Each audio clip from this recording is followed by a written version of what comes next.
بسم اللہ الرحمن الرحیم۔ خاتم النبیین کا مطلب کیا ہے؟ آخری نبی اور جی آخری نبی، بس یہی ہم کو معلوم ہے، یہی ہم کو معلوم ہے۔ خاتم النبیین کا مطلب یہی ہے۔ علماء فرماتے ہیں خاتم النبیین کے دو مطلب ہیں اور مفہوم دونوں کا ایک ہی ہے۔ ایک جو ابھی آپ حضرات نے کہا کہ آپ انبیاء کے سلسلے کو ختم کرنے والے ہیں، یعنی آپ آخری نبی ہیں، اور آخری نبی ہونے کا واضح مطلب خود حضور نے فرمایا لا نبی بعدی، آپ کے بعد کوئی نبی نہیں ہوں گے۔ ٹھیک، دوسرا مطلب یہ بیان فرماتے ہیں علماء کہ جیسے کوئی چیز کمپنی کا پروڈکٹ ہوتا ہے، وہ کمپنی سے جب باہر نکلنا ہوتی ہے تو کمپنی اس کو سیل بند کر دیتی ہے، مہر لگاتی ہے کہ اب یہ کسٹمر کے ہاتھ جائے گا تو کھلے گا، ہے نا؟ بالکل انبیاء کا سلسلہ جو حضرت آدم علیہ السلام سے چل رہا تھا وہ سلسلہ حضور تک چلا۔ اب حضور کے بعد اللہ نے اس سلسلے پر مہر لگا دی کہ اب اس کے بعد کوئی نبی دنیا میں نہیں آئے گا۔ بڑی جو ہے آسان مثالوں سے حضور نے سمجھایا بھی۔ فرمایا کہ ایک آدمی نے بڑا خوبصورت محل تیار کیا اور ایسی خوبصورتی، ایسی رنگینی اور ایسا دل فریب جو ہے اس نے تعمیر کی کہ ہر چیز مکمل ہے، ایک اینٹ کی جگہ باقی رکھ دی، ایک اینٹ کی جگہ باقی رکھ دی۔ لازم بات ہے کہ وہ پورا محل تو بڑا خوبصورت ہے، لیکن جو وہ ایک اینٹ کی جگہ باقی ہے وہ اچھا نہیں لگتا۔ حضور فرماتے ہیں اللہ نے نبوت کا محل تعمیر فرمایا، اللہ نے نبوت کا محل تعمیر فرمایا۔ پہلی اینٹ حضرت آدم اور اس کے بعد 1,24,000 انبیاء کرام آتے گئے۔ اخیر کی جو اینٹ ہے، جس اینٹ کے لگنے کے بعد وہ محل مکمل ہو جائے گا، وہ نبی، حضور نے فرمایا وہ آخری اینٹ میں ہوں۔ گویا آپ کے بعد اب کوئی نبی نہیں آنے والا۔ بڑی وضاحت سے آپ نے فرمایا انا آخر الانبیاء وانتم آخر الامم، میں انبیاء میں سب سے اخیر میں آنے والا اور تم امتوں میں سب سے اخیر میں آنے والی۔ نہ میرے بعد کوئی نبی، نہ تمہارے بعد کوئی امت۔ اب عقیدہ ختم نبوت کے اس مفہوم کو سمجھنے کے بعد ہماری جو ذمہ داری بنتی ہے اس ذمہ داری کو ہمیں سمجھنا چاہتا ہے۔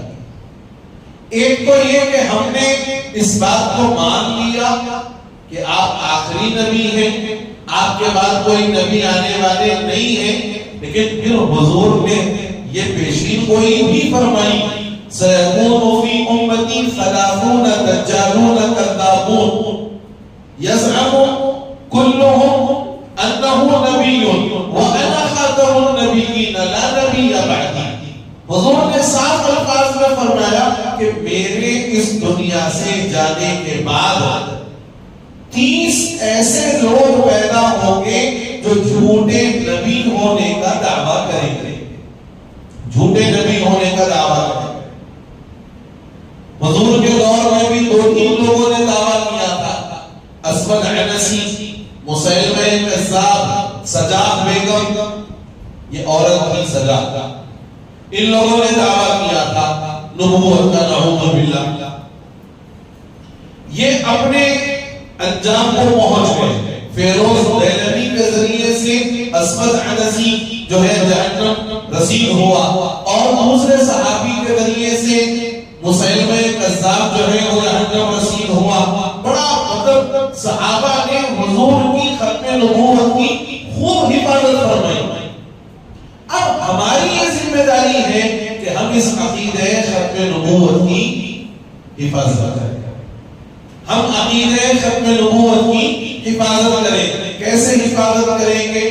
یہ عقیدہ ذہن و دماغ میں بالکل پیوست کر لو کہ آپ آخری نبی، آپ کے بعد کوئی نبی کسی بھی قسم کی نبوت کے ساتھ، نہ ذلی نبی، نہ بروزی نبی، نہ چند دنوں کے لیے نبی، نہ چند مہینوں کے لیے نبی، نبوت کا معاملہ حضور کے بعد قیامت تک پھر کبھی نہیں آئے گا. اسی لیے احادیث میں، اب یہاں تھوڑا ذہن کھول کے بیٹھے پڑا، احادیث میں حضرت عیسیٰ علیہ نبینا علیہ الصلوۃ والسلام کی قرب قیامت جو تشریف آوری ہے، اس تشریف آوری میں حضرت عیسیٰ بحیثیت امتی آئیں گے، بحیثیت نبی نہیں آ سکتے. اللہ نے ایسا انتظام فرمایا کہ حضرت عیسیٰ قرب قیامت میں آئیں گے تو بحیثیت امتی بن کر آئیں گے، بحیثیت نبی بن کر نہیں آئیں گے.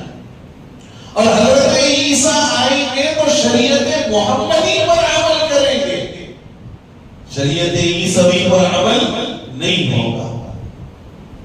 بات سمجھ آ رہی ہے؟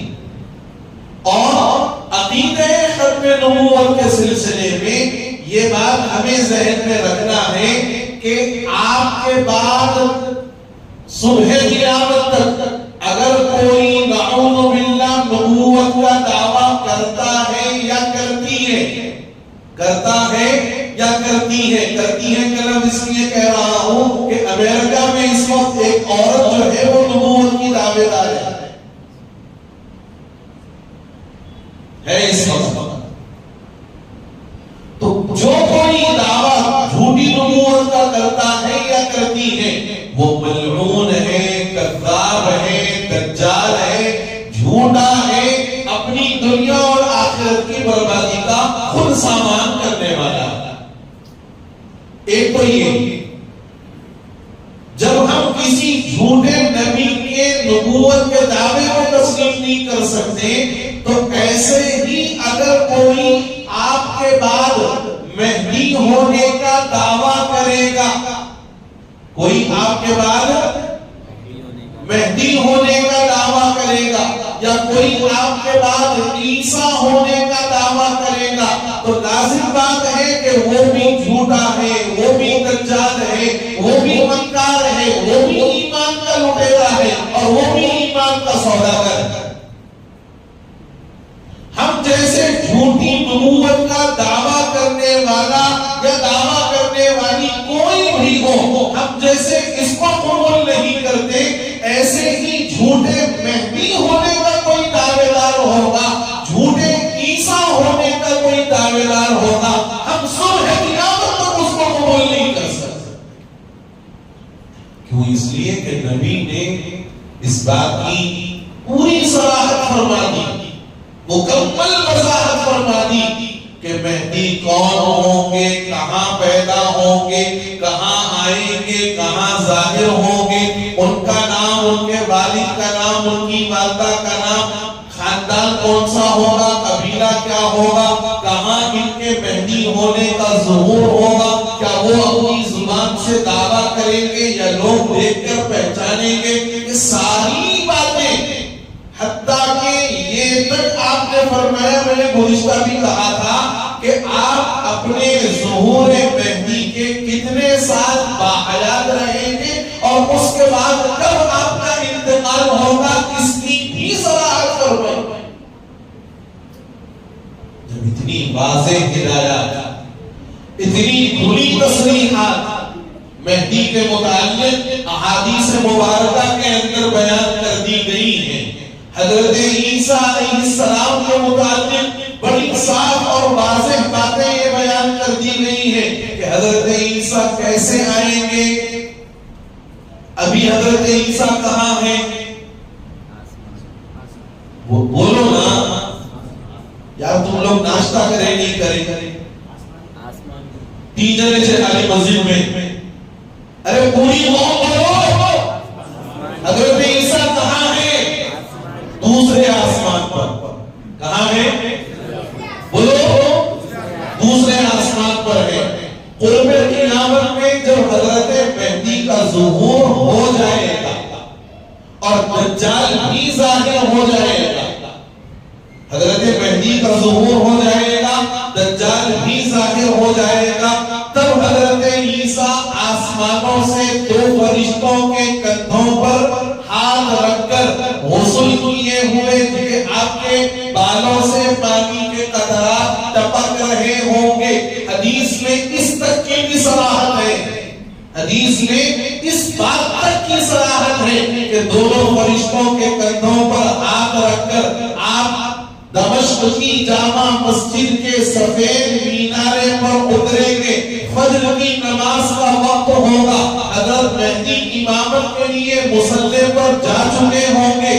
حضرت مہدی فجر کی امامت کے لیے مصلی پر جا چکے ہوں گے. اچانک آواز آئے گی کہ آ گئے ہیں. حضرت مہدی سیڑھی لگائیں گے، حضرت عیسیٰ اس سیڑھی کے ذریعے سے اس مینارے سے نیچے اتریں گے اور فجر کی نماز کا وقت ہوگا. حضرت مہدی کہیں کہ آپ پیغمبر وقت تھے، آپ پیغمبر وقت تھے، آئیے آپ امامت فرمائیے. حضرت عیسیٰ اس وقت یہ کہیں گے کہ نہیں، تمہاری امت کی یہ خصوصیت ہے کہ تمہارا امام تمہیں میں سے ہوگا، مہدی تم امامت کرو.